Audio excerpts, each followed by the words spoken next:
కేరళ వయనాడులో జరిగిన ప్రకృతి విధ్వంసంలో మృతుల సంఖ్య అంతకంతకు పెరుగుతోంది. మృతుల సంఖ్య 300కు పైబడింది. ఇంతవరకు 320 మంది చనిపోయినట్లుగా అధికారులు చెబుతున్నారు.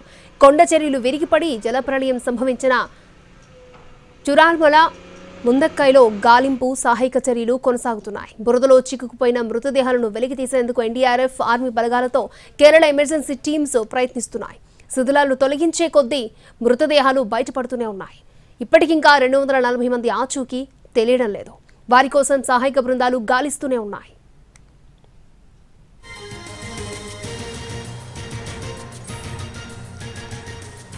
కేరళ వయనాడులో జరిగిన ప్రకృతి విధ్వంసంలో మృతుల సంఖ్య అంతకంతకు పెరుగుతోంది. మృతుల సంఖ్య 300కు పైబడింది. ఇంతవరకు 320 మంది చనిపోయినట్లుగా అధికారులు చెబుతున్నారు. రైతు ఈ అంశానికి సంబంధించి మరిన్ని అప్డేట్స్ మా ప్రతినిధి కార్తీక్ లైవ్ లో అందించడానికి సిద్ధంగా ఉన్నారు.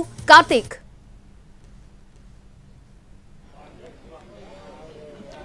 రైట్ అక్షయ, ఇప్పటికీ కూడా వయనాడులో ఉన్నటువంటి ఈ 4 గ్రామాలు ఇంకా బురదలో పూర్తిగా కూలిపోయినదని చెప్పాలి. ఎక్కడ చూసినా కూడా మనకు కింద మొత్తం కూడా బురదే కనబడుతూ ఉంది.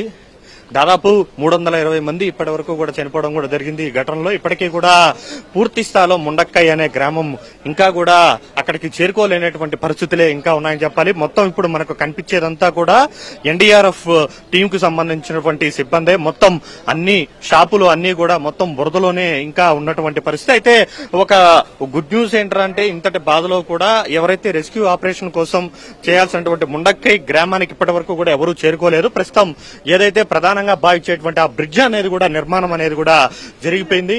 సో ఆర్మీ గత 4 రోజులుగా కష్టపడి ఈ యొక్క బ్రిడ్జ్ అనేది కూడా నిర్మాణం చేపట్టింది. ఇది సాధారణంగా పెద్ద ఎత్తున వరదలు సంభవించినప్పుడు తాత్కాలికంగా ఏర్పాటు చేసేటువంటి ఈ బ్రిడ్జ్ ఇది. ఈ బ్రిడ్జ్ కోసమే 3-4 రోజులుగా కూడా ఆర్మీ అధికారులు అందరూ కూడా తీవ్రంగా కష్టపడడం కూడా జరిగింది. అటు తర్వాత మొత్తానికి నిన్న రాత్రి సమయంలో ఈ యొక్క బ్రిడ్జ్ అనేది కూడా పూర్తి స్థాయిలో నిర్మించడం కూడా జరిగిందనే చెప్పాలి. ఇక అప్పటి నుంచి కూడా ఇక్కడ సహాయ చర్యలు అయితే అత్యంత వేగంగా కూడా కొనసాగుతూనే ఉంది. ఎక్కడ ఎవరికి ఎలాంటి ఇబ్బందులు రాకుండా చూడటమే ప్రధాన లక్ష్యంగా కూడా ఆర్మీ అయితే పనిచేస్తుంది. అయితే ముండక్కై గ్రామంలో దాదాపు 600 మంది ఇప్పటికీ కూడా గల్లంతయ్యారు. ఎవరైతే టియాకు పరిశ్రమలో పనిచేసేటువంటి కార్మికులు ఎవరైతే ఉన్నారో వారందరి ఆచూకీ ఇప్పటి వరకు కూడా తెలియనటువంటి పరిస్థితి. ఇంకా కూడా ఏదైనా ఏదైతే ఇంకా ఇళ్ల కింద కావచ్చు, బురదలో కావచ్చు ఉన్నటువంటి వారి మృతదేహాలు ఏమైనా కొట్టుకొని వస్తాయేమో, ఇంకా ఎవరైనా చిక్కుకుని ఉన్నటువంటి బాధితులు ఎవరైనా ఉన్నారేమో అనేటువంటి మొత్తం ఆలోచనతో మాత్రం ఎన్డీఆర్ఎఫ్ టీం మాత్రం ఎప్పటికప్పుడు పూర్తి స్థాయిలో పనులు చేస్తుంది. ఓవైపు భారీ వర్షం కురుస్తున్నప్పటికీ కూడా పనులు మాత్రం ఎక్కడ కూడా ఆపట్లేదు. సహాయ చర్యలు అయితే అత్యంత వేగంగా పూర్తి చేస్తున్నారు. ఈ బ్రిడ్జ్ అనేది ప్రధానంగా ఇప్పుడు చెప్పుకోవాలి. ఈ బ్రిడ్జ్ పూర్తి స్థాయిలో ఏర్పాటైనటువంటి నేపథ్యంలో ఎక్కడ ఎలాంటి ఇబ్బందులు రాకుండా అయితే మొత్తానికి ఈ యొక్క బ్రిడ్జ్ అనేది అయితే రెడీ చేయడం కూడా జరిగింది. దీని కారణంగా నేరుగా ముండక్కై అనే గ్రామానికి వెళ్లడానికి అవకాశం ఉంటుంది. అక్కడ ఉన్నటువంటి ఏదైతే రోడ్డు ఉందో ఆ రోడ్డు ద్వారానే ముండక్కై అనే గ్రామానికి వెళ్లాలి. ఎక్కువగా దీనికంటే ఎక్కువగా డ్యామేజ్ అయింది మాత్రం చురల్మలలో దాదాపు 400కి పైగా కూడా ఇల్లులు ఉన్నటువంటి నేపథ్యంలో అక్కడ దాదాపు ఇక్కడ ఉన్నటువంటి ఇళ్లలో ఏది కూడా మిగిలేదు. కేవలం 34 ఇల్లులు మాత్రమే మిగిలాయి.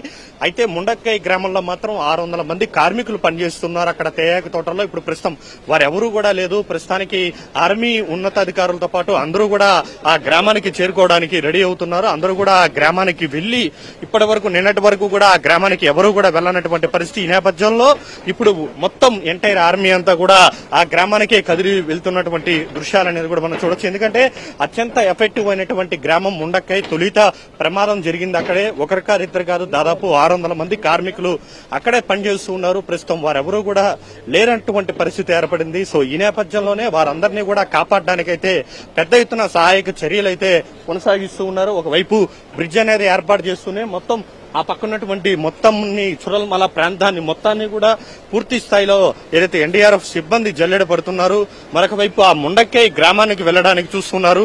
ఎందుకంటే ఇప్పటికీ కూడా 34 మంది పిల్లలు ఎవరైతే ఉన్నారో ఇప్పటికీ కూడా కనిపించినటువంటి పరిస్థితి.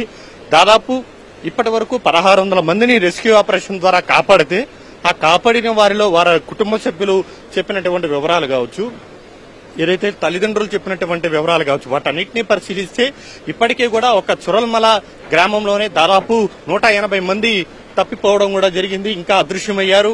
మరొక 34 మంది చిన్న పిల్లలు వారందరూ కూడా కనిపించినటువంటి పరిస్థితి ఏర్పడింది. ఇప్పుడు అందుకే వారందరూ ఏమయ్యారు ఏంటి అనే దాని మీద మొత్తం ఎన్డీఆర్ఎఫ్ టీం మొత్తం కూడా సర్చ్ ఆపరేషన్స్ అయితే అత్యంత వేగంగా కొనసాగిస్తుంది. మరి కాసేపట్లోనే మొత్తం ఆర్మీతో పాటు ఎన్డీఆర్ఎఫ్ సిబ్బంది అంతా కూడా ఏదైతే ముండక్కై గ్రామానికి చేరుకుంటారో, మనం కూడా ముండక్కై గ్రామానికి వెళ్తున్నాం. అక్కడ ఉన్నటువంటి వాస్తవ పరిస్థితులు అన్నింటినీ కూడా NTV team minute to minute మీకు చూపించే ప్రయత్నం చేస్తుంది. వాట్ టు యు అక్ష? అంటే కార్తీక్, ఇప్పుడు ఈ జలప్రళయం కొండ చర్యలు విరిగి పడిన సిచ్యువేషన్ జరిగి 4 రోజుల పైన అవుతుంది. అంటే చాలా వరకు కూడా ఇంకా 240 మంది ఆచూకీ తెలియరాలేదు. వారి మీద ఆశలు సన్నగిలుతున్నట్లే మనకి అర్థమవుతోంది. కార్తీక్, సహాయక చర్యలకు ఏమైనా ఆటంకాలు కలుగుతున్నాయా?